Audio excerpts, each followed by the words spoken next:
रहीम। अस्सलाम वालेकुम स्टूडेंट्स। आज का जो हमारा टॉपिक है वो फर्स्ट चैप्टर के 11th का फर्स्ट चैप्टर मेजरमेंट्स, उसका first topic introduction to physics, उसके शॉर्ट क्वेश्चंस हैं। फर्स्ट क्वेश्चन है, what is natural philosophy? The study of nature and its phenomena in ordinary manner is called natural philosophy. It is earlier observation of man about the world around him. मतलब natural philosophy जो है उसमें हम study करते हैं उन phenomenas की जो कि हमारे आसपास नेचर में हो रहे होते हैं, उनके हम ऑब्जर्वेशंस करते हैं। वो देखने के फिनोमिना क्यों हो रहा है, ऐसा क्यों हो रहा है और ये कैसे हो रहा है, ये सब जो स्टडी हम करते हैं नेचुरल फिलोसफी में करते हैं। उसके बाद हमारे पास नेक्स्ट क्वेश्चन है, what is difference between biological and physical science? Biological science की हम डिफाइन पहले देखते हैं। The study of living things is called biological science. जानदार चीज़ों की स्टडी, जानदार चीज़ों के बारे में पढ़ना, उसके बारे में जानना, वो सब हमारे पास बायोलॉजिकल साइंस में आता है। इसकी एग्जांपल हमारे पास ज़ूलॉजी और बॉटनी है, और इसके अलावा और भी बहुत सारे सब्जेक्ट्स हैं इसके, और भी बहुत सारी टाइप्स हैं। नेक्स्ट है physical science. The study of non living things is called physical science. बेजान चीज़ों के बारे में जो हम स्टडी करते हैं वो हमारे पास फिजिकल साइंस में आती है। उसकी हमारे पास एग्जांपल है फिज़िक्स, केमिस्ट्री, मैथ और ऐसी और भी एग्जांपल्स जो कि नॉन लिविंग थिंग्स के बारे में जिनसे हम स्टडी करते हैं वो हमारे पास फिजिकल साइंस में आती हैं। नेक्स्ट क्वेश्चन है, define physics. Branch of science which deal with the study of matter, energy and their relationship is called physics. जो हमारा मेन सब्जेक्ट है फिज़िक्स का, उसकी ये डिफ़ाइन है कि इसमें हम मैटर के बारे में, हमारे आसपास जितनी भी चीज़ें हैं उनके बारे में, एंड एनर्जी, और जो सी भी एनर्जी है हमारे आसपास, जितनी भी एनर्जीज़ हैं उन सब के बारे में हम इसमें स्टडी करते हैं, और इन दोनों का रिलेशनशिप, मैटर और एनर्जी का रिलेशनशिप भी इसी में हम डिस्कस करते हैं फिज़िक्स में। देन हमारे पास four main frontiers of fundamental science जो है वो हमारे पास 3 हैं। फर्स्ट में हम जो है वो world largest things like universe, उसके बारे में हम स्टडी करते हैं। जैसे कि हमारे पास बिग बैंग थ्योरी थी, वो बिग बैंग थ्योरी भी हमारे पास हमने उसे स्टडी लार्जेस्ट थिंग्स में किया क्योंकि वो यूनिवर्सल थी, यूनिवर्स की थी, मतलब लार्जेस्ट ऑब्जेक्ट्स में थी वो। देन हमारे पास है smallest, the world of smallest things like proton, neutron etcetera.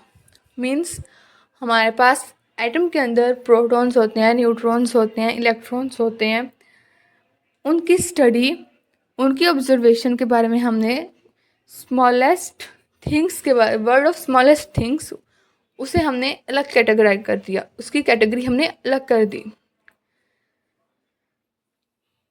आगे है third, the world of middle size things, मतलब लार्जेस्ट भी होगी, स्मॉलेस्ट भी होगी, देन फिर मिडिल साइज जो थिंग्स थी उनके हमने अलग कैटेगरी बना दी, उन्हें कैटेगराइज कर दिया अलग।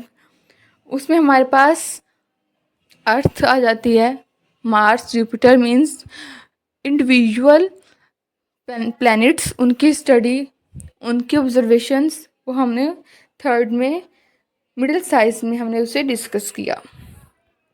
नेक्स्ट हमारे पास था branch of give the branches of physics. तो there are many branches of physics, मतलब फिजिक्स की ब्रांचेस तो बहुत ज़्यादा हैं, लेकिन यहाँ पे कुछ डिस्कस की हुई हैं, हमने नीचे मेंशन की हैं। इसमें mechanics, optics, science, sound, bio physics, astrophysics, chemical physics, nuclear physics, और भी इसकी बहुत सारी ब्रांचेस हैं, जैसे पार्टिकल फिजिक्स है, सॉलिड स्टेट फिजिक्स है। ये सब भी फिजिक्स की ब्रांचेस हैं। नेक्स्ट क्वेश्चन हमारे पास है, define the nuclear physics, solid state, particle physics and relativistic mechanics.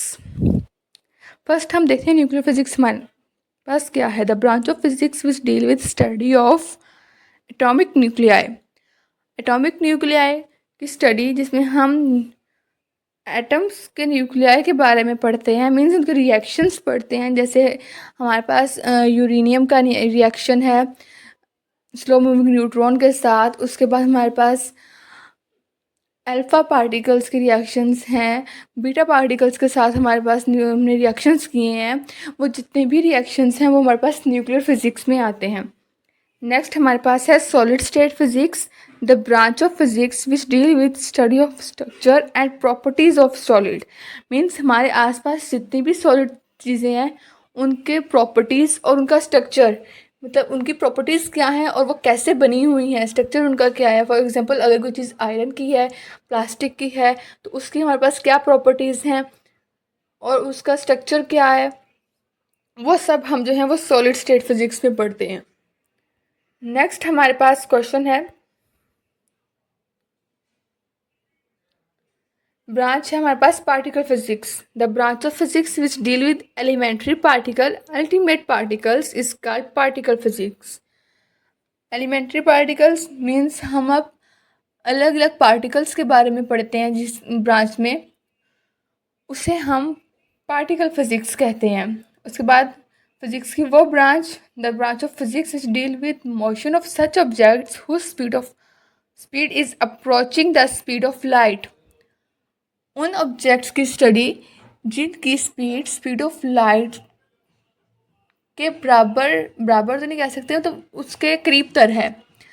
ऐसे ऑब्जेक्ट्स की जिनकी स्पीड वेलोसिटी हमारे पास velocity of light speed of light के करीब तर है, उनकी स्टडी जो हमारे पास है वो हम रिलेटिविस्टिक मैकेनिक्स में पढ़ते हैं। नेक्स्ट क्वेश्चन है, math is form of energy, how much energy is obtain from 1 kilogram math. उसने हमें कहा है कि जो मैथ है वो एनर्जी की फॉर्म है, एक फॉर्म है एनर्जी की ही। लेकिन हमारे पास अगर 1 किलोग्राम का मैथ है तो उससे हम मैक्सिमम कितनी एनर्जी ऑब्टेन कर सकते हैं, कितनी एनर्जी हमें उससे मिल सकती है। तो हमारे पास इसमें गिवन डाटा, एक तो मैथ है 1 kg और दूसरा हमारे पास वेलोसिटी c जिसे हमने इसे डिनोट किया है, वो हमारे पास हमने ली है स्पीड ऑफ लाइट की, वो हमारे पास है 3 × 10⁸ मीटर पर सेकेंड। और हमने एनर्जी फाइंड करनी है, तो हमारे पास एनर्जी का जो फॉर्मूला है वो हमें पता है, E = mc²। ई एनर्जी हमने फाइंड करनी है, मैथ उसने हमें 1 kg गिवन किया है, तो हमारे पास m की वैल्यू है 1, देन सी की वैल्यू हमारे पास 3 × 10⁸ है, तो हमारे पास सी का स्क्वायर है, तो हम इसका जब स्क्वायर लेंगे तो 3 का स्क्वायर हमारे पास 9 आ जाएगा, 10⁸ है, 8 का स्क्वायर हमारे पास 16 आ जाएगा। तो हमारे पास जो वैल्यू आएगी वो आएगी 9 × 10⁻16 जूल। नेक्स्ट क्वेश्चन है, what is light year, right it's value. The distance which light travel in 1 year is called light year. मतलब वो डिस्टेंस जो लाइट 1 साल में कवर करती है। 1 साल में जितना डिस्टेंस लाइट कवर करती है उसे हम लाइट ईयर कहते हैं। दोबारा से बताती हूँ, 1 साल में लाइट जितना डिस्टेंस कवर करती है, जितना डिस्टेंस ट्रेवल करती है, उसे हम लाइट ईयर कहते हैं। और ये आपका फर्स्ट न्यूमेरिकल भी है इस चैप्टर का, उसमें हमने इसकी वैल्यू मेजर की, वो हमारे पास वैल्यू आई 9.5 × 10⁻15 मीटर। आगे हमारे पास है importance of physics in science and technology. क्या साइंस और टेक्नोलॉजी में फिजिक्स की क्या इंपॉर्टेंस है। Physics plays an important role in development of science and technology. Physics ने साइंस और टेक्नोलॉजी के डेवलपमेंट पे बहुत अहम किरदार अदा किया है। उसमें से हमारे पास है information media and fastest mean of communication made the world global village. हमारे पास आज के दौर में इंफॉर्मेशन किसी भी जगह के लेना कोई मुश्किल काम नहीं है।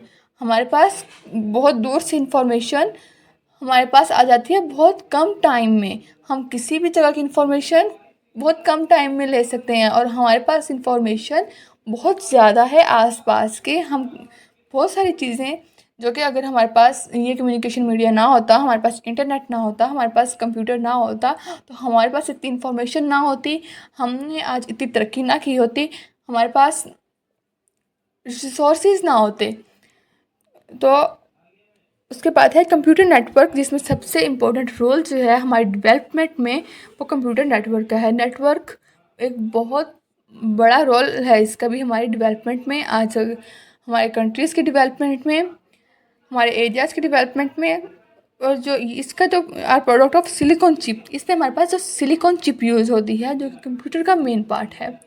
कंप्यूटर का जो नेटवर्क है वो जिस पे बहुत मेन पार्ट कंप्यूटर के नेटवर्क का वो चिप है।